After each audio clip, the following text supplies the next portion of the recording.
Maximum আছে। হ্যাঁ, বলবো না।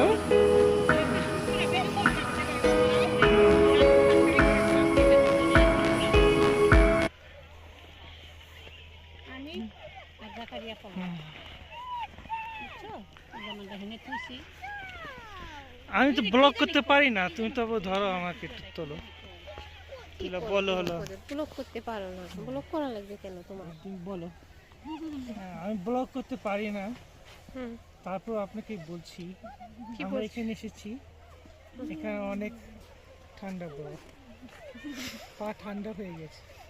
ওই যে তুমি যে এখান থেকে আপনারা দাঁড়ায় আসেন। মেঘগুলা দেখতেছো, তাই হ্যাঁ, না? ওটা অনেক হোয়াইট, সুন্দর অনুভূতি। কত সুন্দর। হ্যাঁ, এটা সোনোর দেখতে সাথে অনেক ভালো লাগে। সাদা মেঘগুলা যে একদম মিশে গেছে, হ্যাঁ, এটা তোমার অনুভূতি কি? আমার অনুভূতি অনেক ভালো।